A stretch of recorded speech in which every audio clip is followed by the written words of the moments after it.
Secretos de la Segunda Guerra Mundial.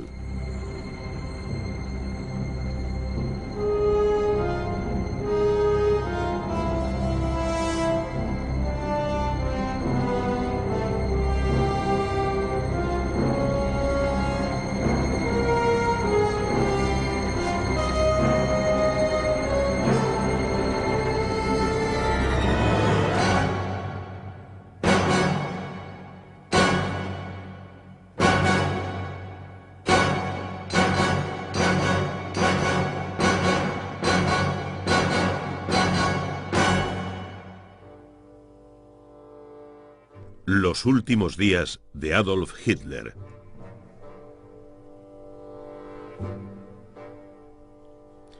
Adolf Hitler, el peor genio del mal del siglo XX, el caudillo y criminal de guerra que pereció por su propia mano el 30 de abril de 1945. ¿Es este su cuerpo? Desde la muerte de Hitler, un misterio ha rodeado los últimos momentos de su vida y el lugar que alberga su cadáver.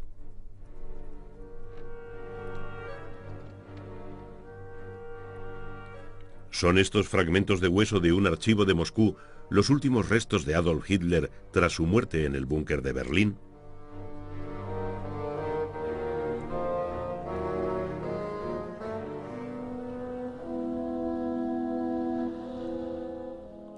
Hoy, la Puerta de Brandenburgo preside un Berlín reunificado. ¿Pero ha revelado esta ciudad sus últimos secretos? La vista desde la Puerta de Brandenburgo era muy diferente antes de la Segunda Guerra Mundial. Hitler imaginó que estas columnas clásicas serían el núcleo de una avenida triunfal en el corazón de un Reich que duraría 1000 años. Desde aquí se extendería un imperio que alcanzaría los Urales por el este y el Atlántico por el oeste. Pero desde el este y el oeste habían llegado los conquistadores. A finales de abril de 1945, las llamas de la derrota lamían la Puerta de Brandenburgo. El Reich, que debía durar 1000 años, se había acabado en 13.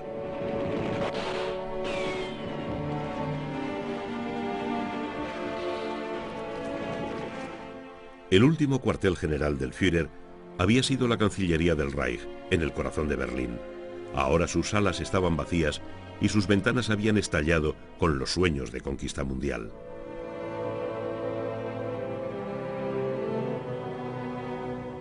Estas maquetas, creadas por Albert Speer, el arquitecto de Hitler y ministro de armamento durante la guerra, eran todo lo que el Führer podía ver de la capital que habría que reconstruir después de la victoria. Eran proyecciones colosales de los garabatos de Hitler en sus tiempos de fracasado estudiante de arte, muestras de su política de dominación carentes de toda proporción humana.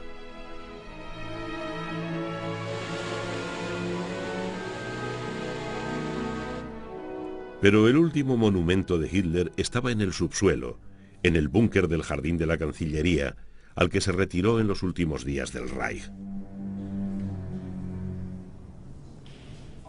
El búnker estaba constituido por un extenso complejo subterráneo, cuyos últimos rincones aparecieron y fueron destruidos en 1988.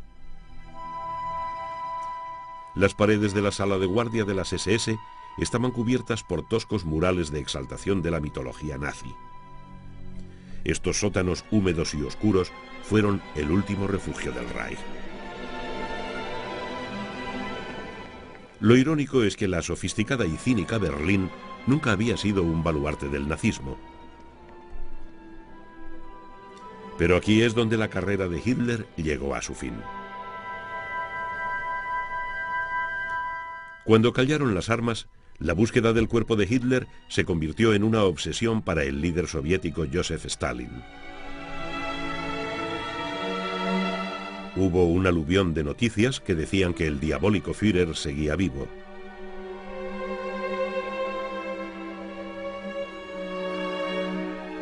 La gente había vivido tanto tiempo bajo la amenaza de Hitler que sus vidas estaban marcadas por su terrorífica presencia.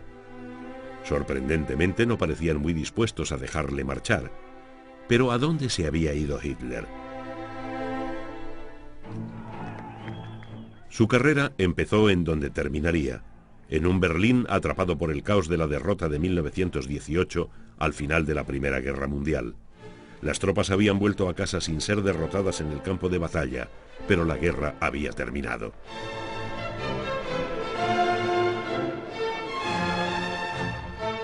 Adolf Hitler siempre se había mantenido al margen de sus compañeros.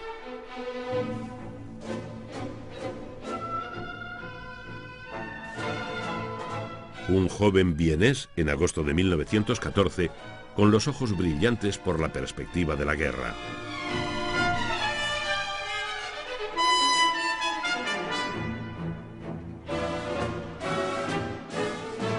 Cabo, en el frente occidental, 2 veces herido por gas y condecorado con la Cruz de Hierro de primera clase. Agitador de taberna a principios de los años 20 y líder del incipiente partido nazi. Líder de Alemania, el hombre providencial, convencido de que su tarea era vengar la derrota de 1918 y convertir a Alemania en una potencia mundial. El partido nazi nació de la amargura, el desorden y la inflación. Tras el fracaso del golpe de Múnich en 1923, Hitler siguió un camino constitucional hacia el poder, pero su retórica estaba llena de violencia y odio. El desprecio de Hitler por la democracia era evidente. Sería la fuerza lo que propulsaría la maquinaria del Estado que iba a heredar. En 1933, la Cancillería de una Alemania destrozada por la crisis económica y los políticos maniobreros cayó en sus manos.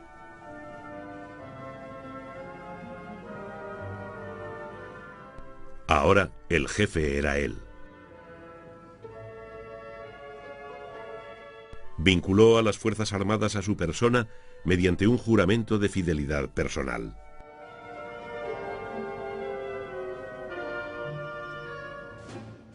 Hitler era ya dictador de Alemania.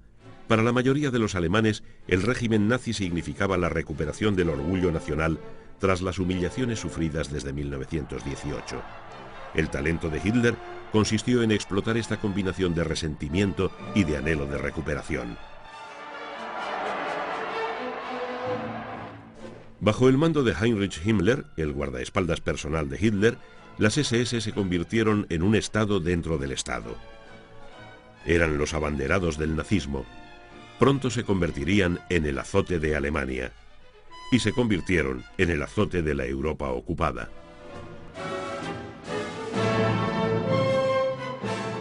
El racismo era un pilar de la filosofía nazi. La persecución de los judíos fue el primer paso en el camino hacia los campos de exterminio de Auschwitz, Treblinka y Majdanek. Unas manifestaciones de espantosa simetría mostraban la unidad nacional, la fuerza de voluntad y el creciente poder militar. Daban a Hitler una plataforma desde la que podía exaltar las pasiones que había fomentado en los alemanes.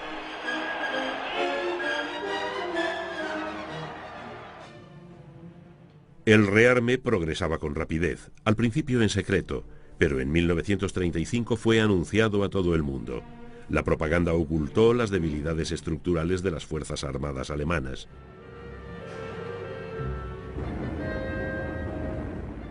Para los líderes de las democracias, aún marcados por los recuerdos de las trincheras, representaban una tremenda amenaza.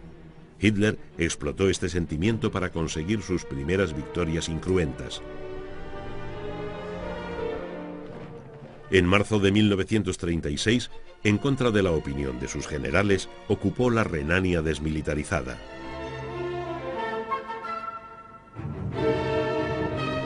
Dos años después, Hitler absorbió Austria, lo que despejó su camino hacia la región checa germanohablante de los Sudetes y hacia toda Checoslovaquia en marzo de 1939. ¿Cuál sería su siguiente paso? La atención de Hitler se concentró entonces en Polonia, enemiga tradicional de Alemania. Su objetivo era el corredor de tierra polaca que separaba a Prusia Oriental del resto del Reich y que terminaba en el puerto de Danzig.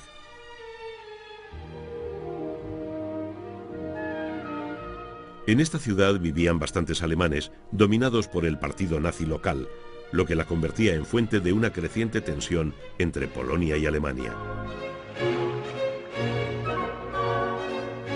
El 23 de agosto de 1939, Hitler protegió su flanco oriental firmando un pacto de no agresión con la Unión Soviética, rubricado por el ministro soviético de Exteriores Molotov y su equivalente alemán von Ribbentrop.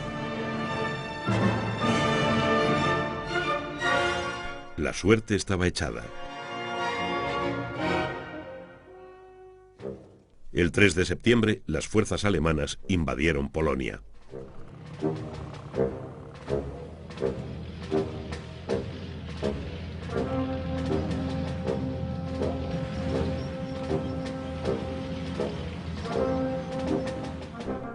Polonia cayó al cabo de una campaña de apenas 6 semanas. Eran tiempos de Blitzkrieg, cuando la combinación alemana de fuerza aérea y blindados arrollaba a unos enemigos impotentes ante la velocidad y la ferocidad de la guerra moderna.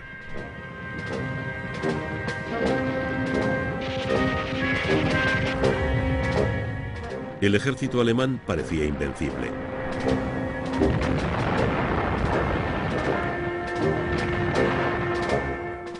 A mediados del verano de 1940, Hitler dominaba la mayor parte de Europa occidental gracias a sus conquistas o a su alianza con la Italia de Benito Mussolini. En abril de 1941, Hitler reforzó su flanco meridional de los Balcanes con otra campaña relámpago. Yugoslavia y Grecia fueron arrolladas en 2 semanas.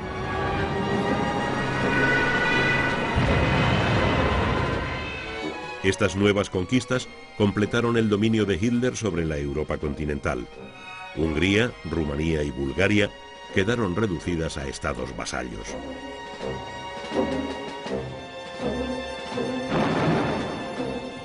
Pero del otro lado del Canal de la Mancha, los británicos y su primer ministro Winston Churchill seguían desafiándole. Pero la vital línea de suministros del Atlántico se veía cada vez más amenazada por las jaurías de submarinos. Si estos podían aislar a los británicos de sus fuentes americanas de alimentos, materias primas y municiones, les obligarían a rendirse.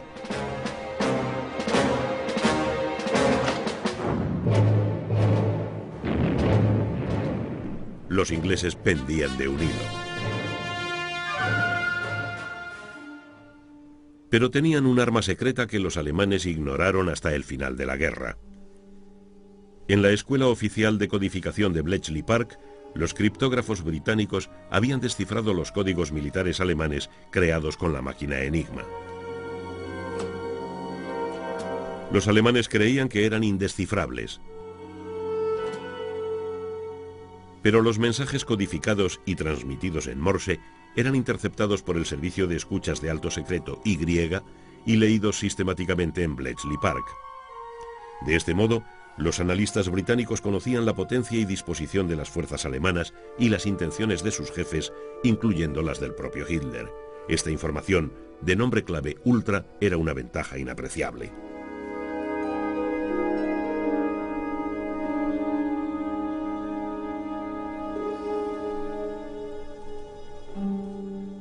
De momento, los británicos no podían atacar la Europa continental. El mapa de la sala de inteligencia de Bletchley Park reflejaba la hegemonía alemana. Pero en la lucha por la supervivencia en el Atlántico y en la evaluación de los planes bélicos de Hitler, Ultra fue un elemento esencial. Sin su información, el imperio de Hitler podría haber durado varios años más.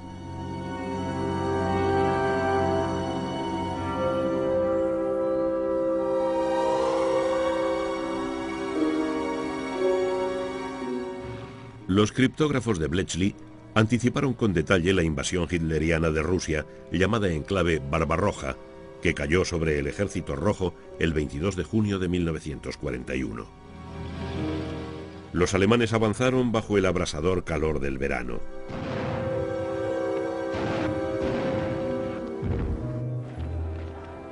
Millones de soldados rusos resultaron copados y capturados. Pero en octubre, las primeras nieves frenaron la Operación Barbarroja.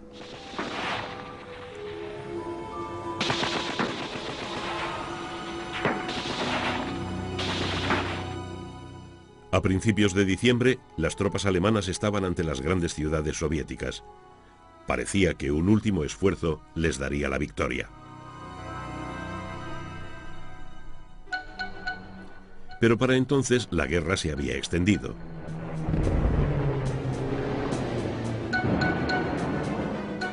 El 7 de diciembre de 1941, Japón había atacado la base naval americana de Pearl Harbor, en Hawái. La destrucción o inutilización de 8 acorazados inició la expansión japonesa por el Pacífico y el lejano Oriente. 4 días después, Hitler cometía un error estratégico fundamental al declarar la guerra a los Estados Unidos. Había sembrado vientos. Alemania cosecharía tempestades. El 19 de diciembre, Hitler destituyó al mariscal von Brauchitsch, comandante en jefe del ejército alemán, y asumió personalmente el mando de la campaña de Rusia. Hasta entonces, Hitler había dominado los acontecimientos, pero pronto estos le dominarían a él. En 1942, Hitler reanudó la ofensiva. Los Panzers avanzaron de nuevo por la ilimitada estepa del sur de Rusia. Pero al llegar el invierno, un ejército alemán completo quedó bloqueado en Stalingrado. Fue el primer revés importante de Hitler en el frente oriental.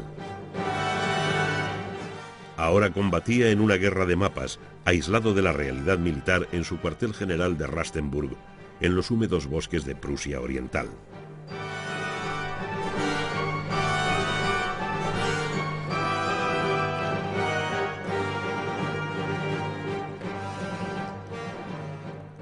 Aquí, donde solo quedan restos de cemento, se perdió la guerra.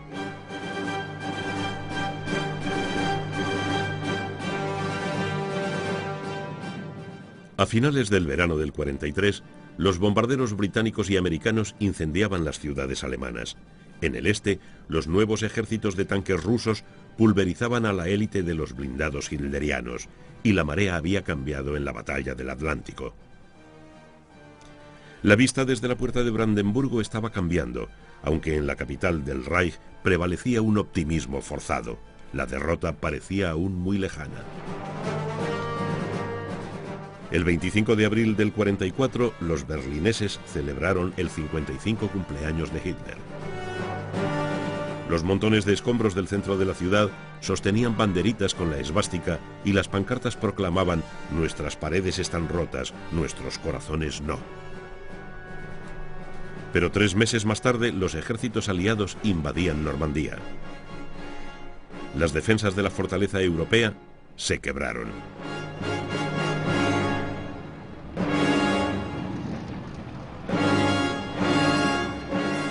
El pueblo les arrojaba flores, pero quedaba mucho por luchar a medida que los aliados se aproximaban a las fronteras del Reich.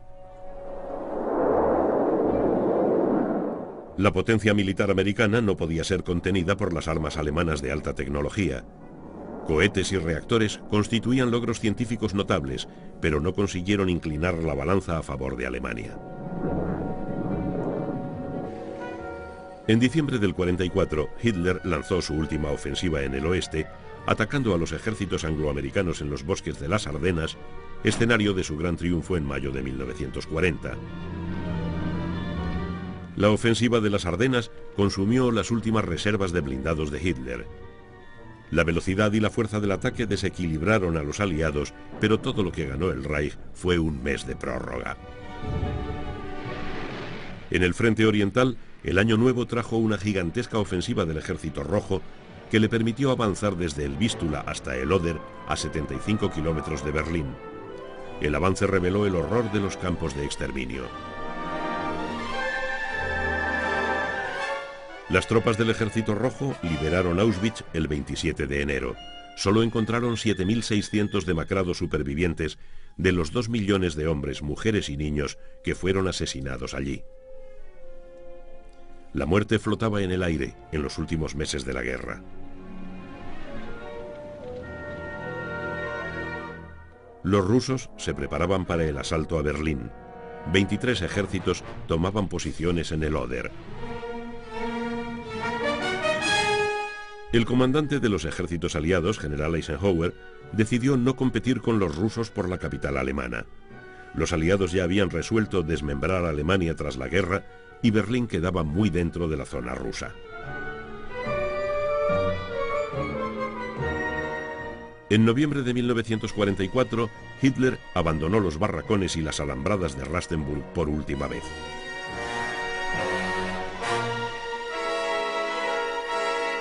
Regresó a Berlín el 16 de enero.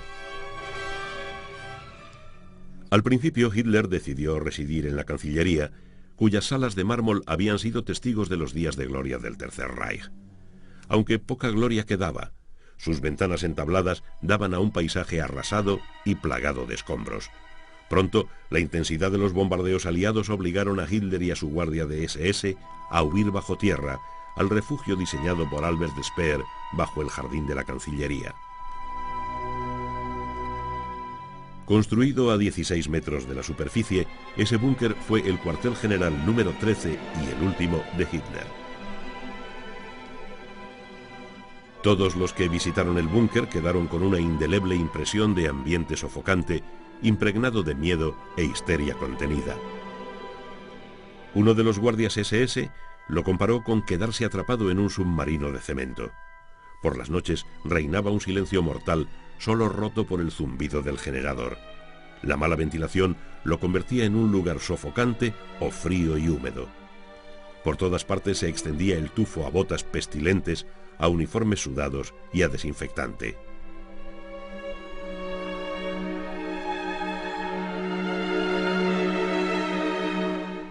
El búnker tenía dos niveles. En el superior estaban las cocinas y los cuartos destinados al servicio.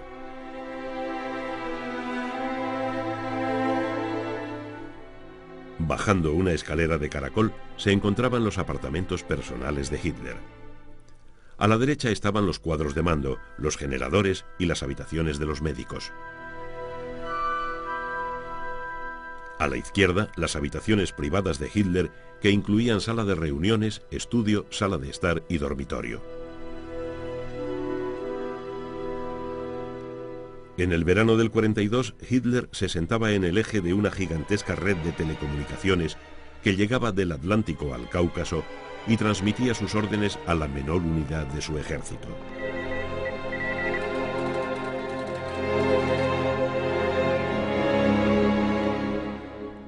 Ahora sus contactos con el mundo exterior se habían reducido a poco más de lo asumible por una centralita de pensión. Físicamente el aspecto del Führer era espantoso, como el de un hombre recién salido de la tumba.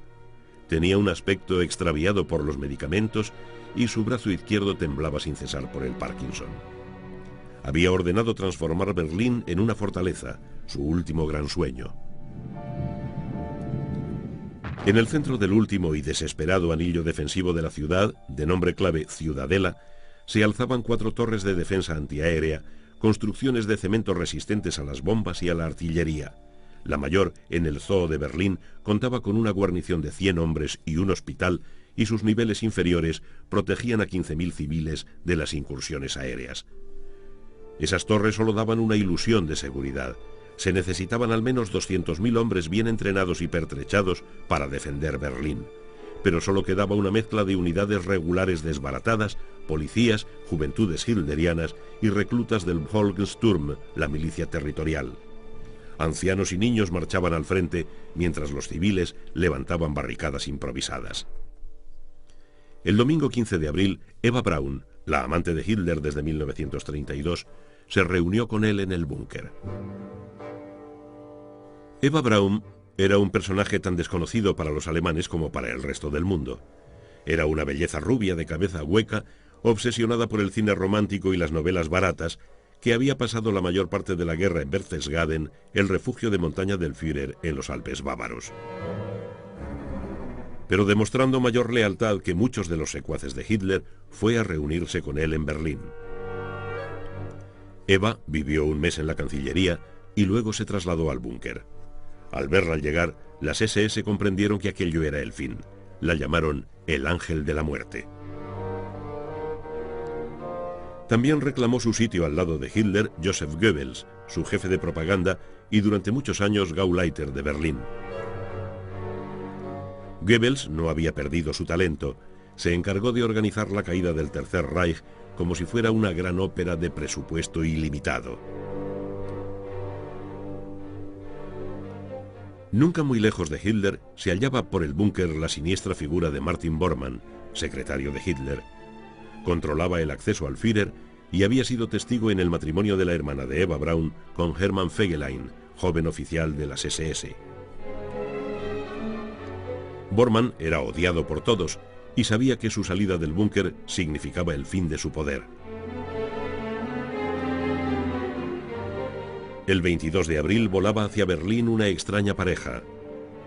Un avión Fieseler Storch aterrizó con Hannah Reitz, piloto de pruebas y nazi fanática, y el malherido general Robert Ritter von Gramm.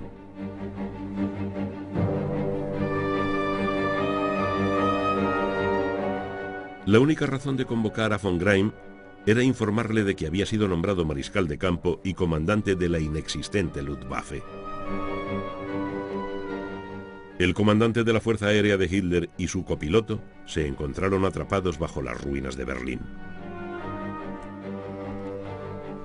La irrespirable claustrofobia del búnker era el siniestro reflejo final del artificio y del aislamiento de la propia vida de Hitler. La luz de las bombillas mezclaba el día con la noche. La última reunión militar solía terminar a las 6 de la madrugada. A continuación, Hitler se hundía exhausto en un sofá a engullir pasteles.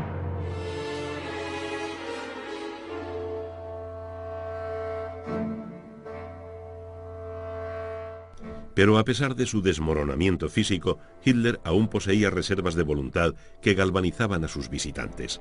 Solo Albert Speer mostró el distanciamiento suficiente para plantearse acabar con esa tenebrosa comedia introduciendo gas venenoso por el sistema de ventilación. Visiblemente ausentes del búnker se hallaban el lugarteniente del Führer, Hermann Göring, y el jefe de las SS, Heinrich Himmler. La última vez que se reunieron con él fue con ocasión de la melancólica fiesta celebrada el 20 de abril por su 56 cumpleaños. A continuación, Göring salió corriendo hacia el sur de Alemania y Himmler partió hacia el norte a su refugio SS de Schleswig-Holstein. Esta es la última aparición de Hitler, repartiendo caricias en las mejillas a los infantiles defensores del Tercer Reich.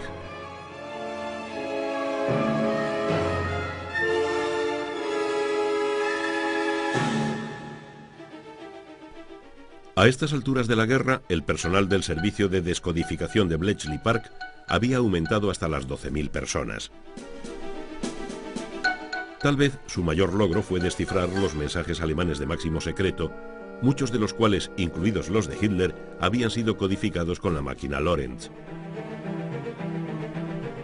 Al principio, sus mensajes habían desconcertado a los criptógrafos. Bletchley decidió construir Colossus, el primer ordenador digital electrónico programable. Esta es una reproducción en perfecto estado de funcionamiento de Colossus.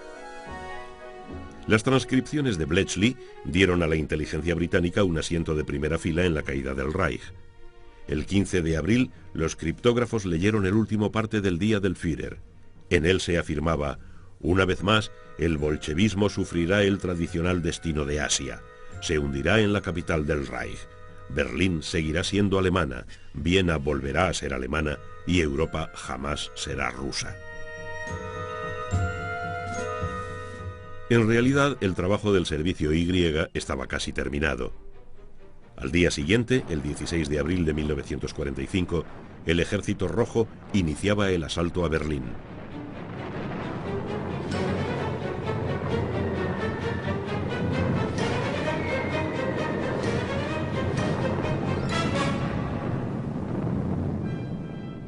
Tras una furiosa batalla por las colinas de Seelow, la posición defensiva del este de Berlín, las tropas de asalto rusas penetraron en los arrabales de la ciudad.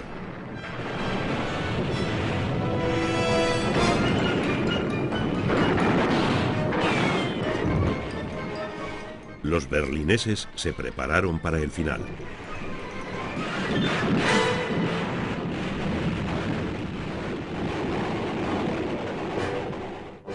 En menos de una semana, el búnker llegó a un punto crítico. Berlín estaba rodeada por 3 lados y los tanques soviéticos trataban de cerrar el cerco por el oeste. En la conferencia militar de mediodía, Hitler soltó lo impensable. La guerra estaba perdida. Las unidades que dirigía en sus mapas de guerra eran ejércitos fantasma. Ese mismo día salieron del búnker los 2 hombres que habían participado en las reuniones del Führer durante toda la guerra, Keitel y Jodl, sus jefes de Estado Mayor, soldados de oficina que habían asistido a la ruina de la Wehrmacht. El 23 de abril, Göring provocó su destitución enviando a Hitler un telegrama desde Berchtesgaden en el que sugería que asumía la dirección del Reich. En realidad, Göring pensaba reunirse con Eisenhower para hablar de las condiciones de paz. No obstante, su principal preocupación era cuál de sus magníficos uniformes se pondría para la ceremonia de rendición. Göring nunca se reunió con Eisenhower. Fue capturado y arrestado por los americanos. Göring era un adicto terminal a la morfina, pero sus vigilantes tendrían tiempo de desintoxicarle y de prepararle para ser juzgado por crímenes de guerra.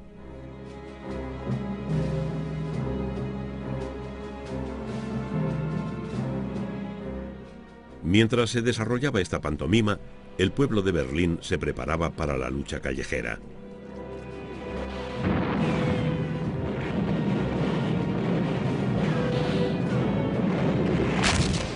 La búsqueda de comida, agua y protección continuaba en medio de bombardeos cada vez más brutales.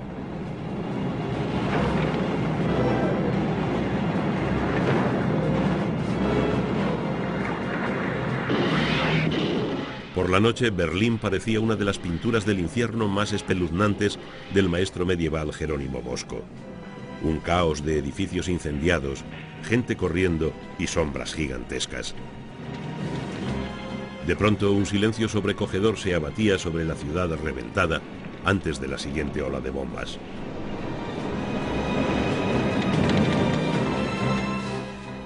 Hitler apenas salía ya del búnker. Esta es la última imagen del Führer, en la que le vemos encorvado, arrastrando los pies, con todos los síntomas de la senilidad.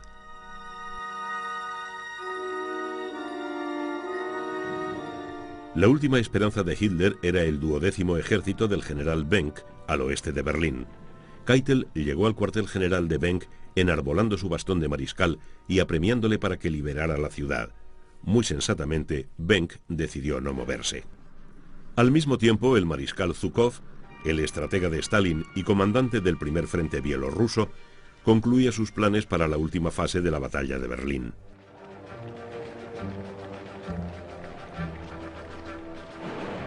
A pesar de sus débiles defensas, Berlín exigió un alto precio a los hombres del Ejército Rojo.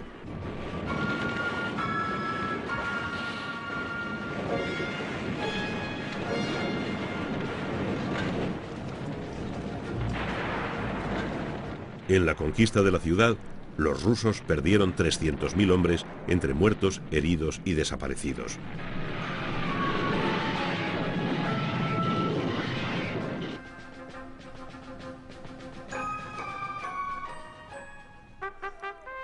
El 25 de abril, las fuerzas rusas y americanas se estrechaban la mano en Torgau, a orillas del Elba, a 90 kilómetros al sur de Berlín.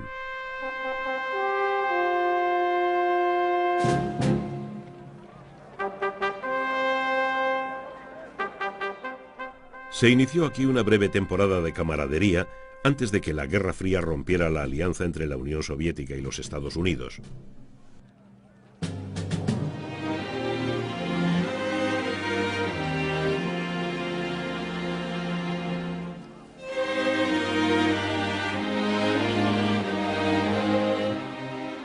En Berlín, la situación era desesperada.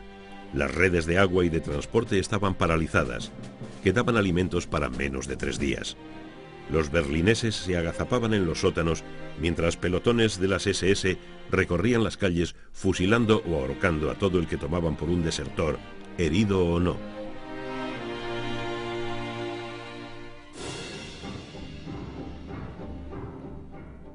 Los ejércitos soviéticos estaban en posición de ataque hacia el corazón de la ciudadela.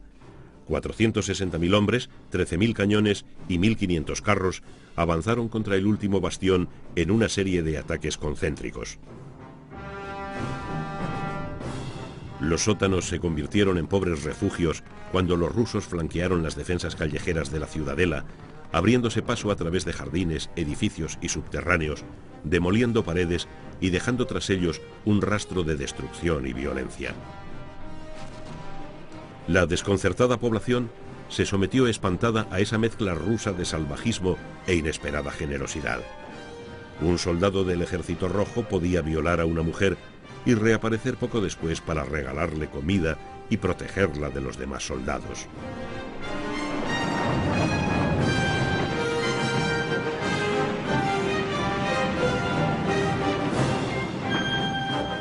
Los aturdidos jóvenes hitlerianos fueron desarmados y enviados a casa con un par de bofetadas.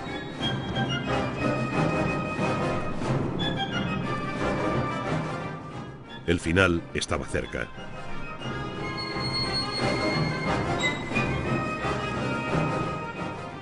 El 28 de abril, Hitler recibió la noticia de que Heinrich Himmler, su lugarteniente más fiel desde los primeros días del partido, había intentado negociar la rendición con los aliados.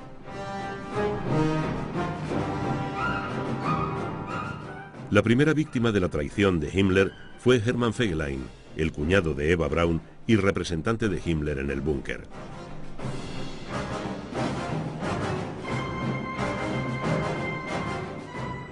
Fegelein había huido de ese manicomio y había conseguido atravesar las arrasadas calles de Berlín hasta el piso de su amante, de donde fue arrastrado con los bolsillos llenos de dinero y joyas para ser fusilado.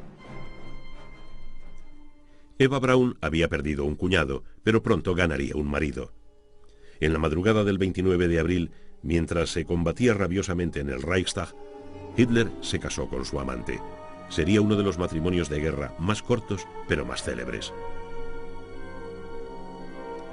Tras la boda, hubo una recepción en los apartamentos de Hitler. Valientemente, Eva trató de levantar los ánimos. A menos de 200 metros del búnker, el Ejército Rojo oficiaba el último responso del Tercer Reich.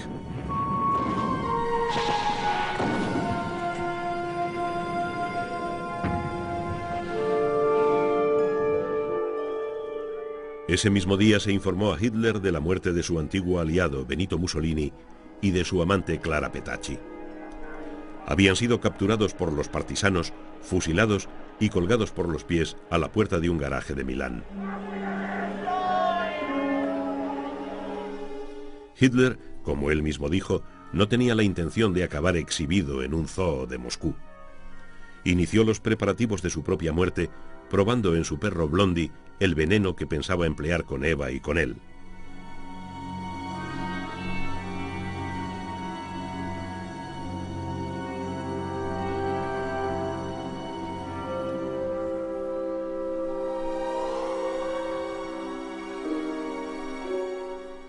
Hasta el final, rechazó todos los requerimientos para retirarse de Berlín a un último reducto nazi en las montañas de Baviera.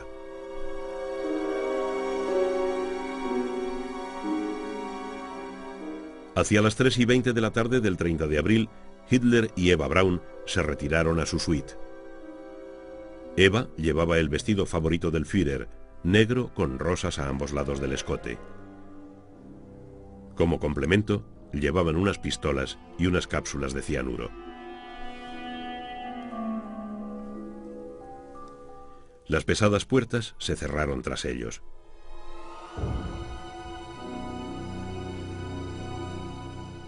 Pasaron 10 minutos. Nadie de los que esperaban oyó el menor ruido a través de las puertas. A continuación, como se les había ordenado, entraron en los aposentos de Hitler. El cuerpo de Eva yacía en el sofá. Se había tragado una cápsula de cianuro. Hitler se había disparado en la sien al tiempo que tomaba el veneno. Su sangre había manchado la alfombra. Envolvieron los dos cadáveres en mantas y los subieron al jardín. Hitler pesaba unos 78 kilos, por lo que fue difícil llevarlo por la estrecha escalera. El ayuda de cámara de Hitler, Heinz Linge, recordaba estos acontecimientos en 1960. I was the last who said goodbye to him and the first to see the bodies. He and Eva Braun died alone. Did he give you any last orders?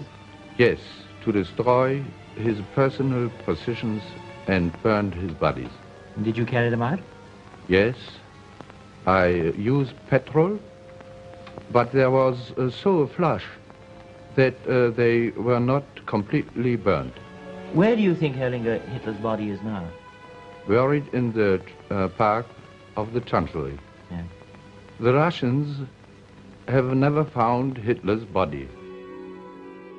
El relato de Linge solo es parcialmente correcto.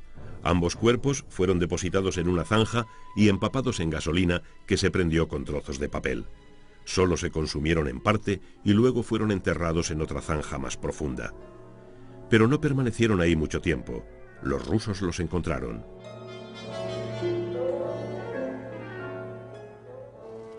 La lucha continuaba mientras Adolf Hitler se enfrentaba a su infrawagneriano final. La bandera roja no ondeó en la cima del Reichstag hasta la medianoche del día 30.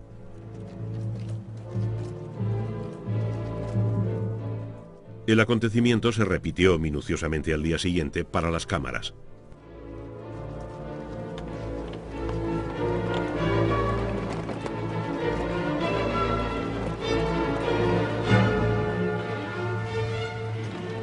Entusiasmo del Ejército Rojo victorioso.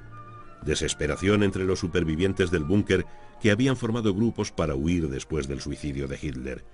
Y consternación entre el pueblo alemán que escuchaba el noticiario informando de la muerte de Hitler.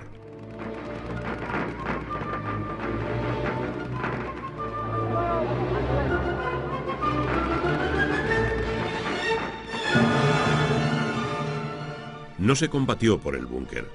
Los primeros rusos que entraron en él en la madrugada del 2 de mayo eran miembros femeninos del cuerpo médico del Ejército Rojo. Entre los despojos de guerra que reunieron se encontraban unos cuantos sujetadores de encaje de Eva Braun. Entonces llegaron las tropas de combate y empezaron a juntar al personal para enviarlo a Moscú para ser interrogado.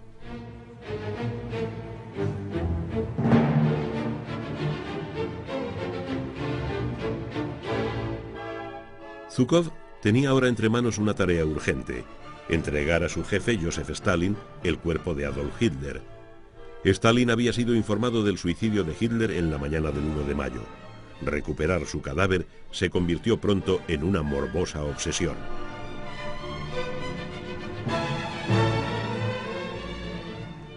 Mientras Zhukov recorría la Cancillería en ruinas, el Ejército Rojo abandonaba la búsqueda, que pasaba a ser competencia de la NKVD, la policía secreta rusa. Además de siniestra, la NKVD era inepta, por lo que se produjo una serie de accidentes en el caos de escombros de la Cancillería. 5 equipos de búsqueda se pusieron a trabajar.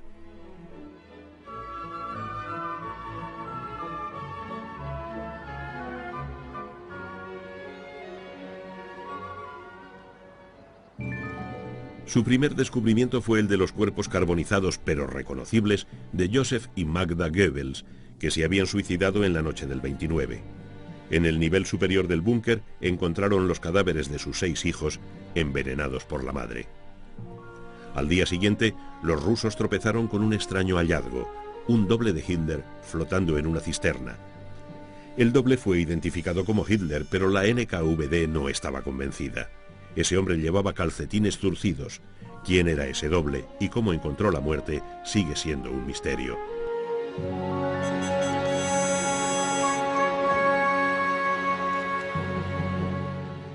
El 3 de mayo se descubrieron 2 cuerpos más, los de un hombre y una mujer. pero hasta 2 días más tarde no se comprendió el verdadero alcance del hallazgo.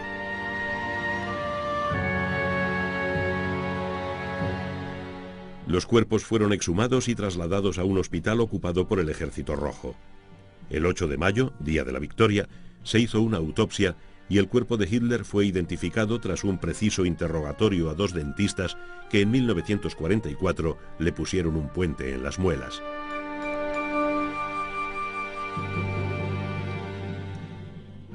Los cadáveres fueron embalados para ser trasladados.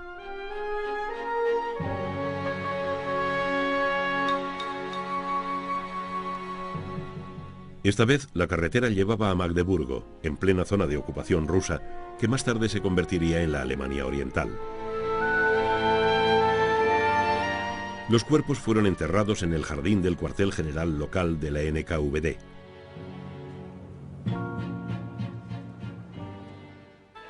Para Zhukov, el misterio estaba resuelto. A mediados de mayo, varios altos oficiales británicos y americanos habían sido discretamente informados de la muerte de Hitler en el búnker. Pero entonces Zhukov empezó a cambiar de tono.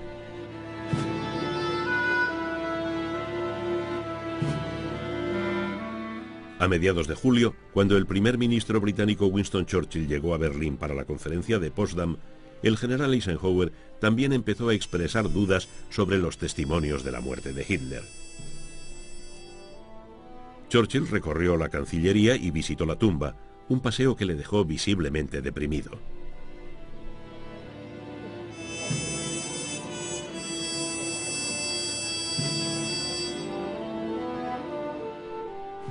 Pero era Stalin, tratando de ignorar las sólidas pruebas de la muerte de Hitler, el causante del embrollo para propagar el rumor de que su viejo enemigo seguía vivo.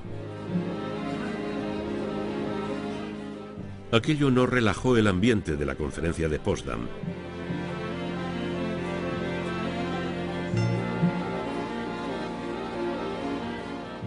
Los británicos decidieron hacer su propia investigación sobre los últimos días de Hitler.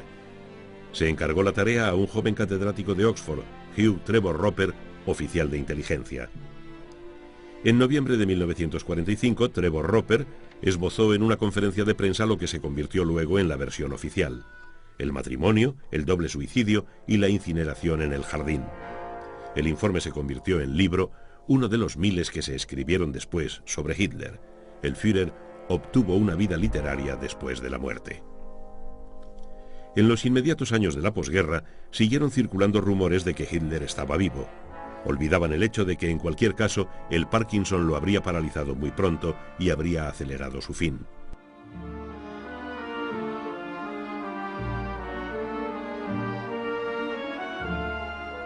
Hitler escapó al castigo de los aliados, al que se enfrentaron 21 de sus cómplices, juzgados por crímenes de guerra en Nuremberg a partir de noviembre de 1945.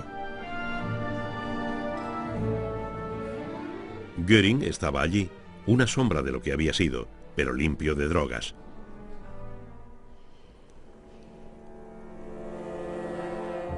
Heinrich Himmler había muerto. Fue capturado por los británicos en el norte de Alemania el 21 de mayo, pero absorbió una cápsula de cianuro. Tampoco estuvo Martin Bormann en Nuremberg. Es casi seguro que él también se suicidó poco tiempo después de escapar del búnker. Bormann no podía hacerse muchas ilusiones sobre el destino que le esperaba si caía prisionero. El fallo sobre los acusados de Nuremberg se pronunció el 30 de septiembre de 1946. 11 de ellos fueron condenados a muerte. En la noche del 15 de octubre, Göring engañó a sus verdugos tragándose una cápsula de cianuro que llevaba oculta. Al día siguiente, los demás subieron al patíbulo. El recuerdo de Adolf Hitler empapa la sociedad europea como una mancha de sangre que no puede suprimirse. Su cuerpo y el de Eva Braun fueron entregados a las llamas una vez más. Desenterrados de su anónima tumba en 1970, fueron incinerados. Sergei Kondrashev, un general retirado del KGB, lo explica. Entonces se decidió destruirlos por completo. Y esto se efectuó en 1970. Se hizo debidamente. Y a propósito de esta destrucción, puedo asegurarle que se hizo de manera que no quedara el menor rastro. ¿Pero es el general totalmente verídico? Los archivos de Moscú conservan documentos sobre la macabra preocupación de Stalin por el cadáver de Hitler. Entre ellos se incluye una reconstrucción del melodrama del búnker en 1946. En ella, los supervivientes capturados representaban su propio papel en la muerte de Hitler, y para los curiosos quedan fragmentos de cráneo.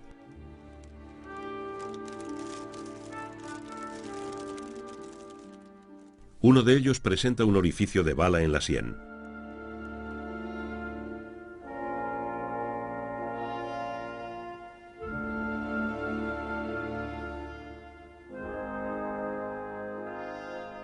Esta espeluznante reliquia es quizá todo lo que queda de un hombre cuya carrera de maldad sin precedentes acabó con una pistola y una cápsula de veneno en la tarde del 30 de abril de 1945.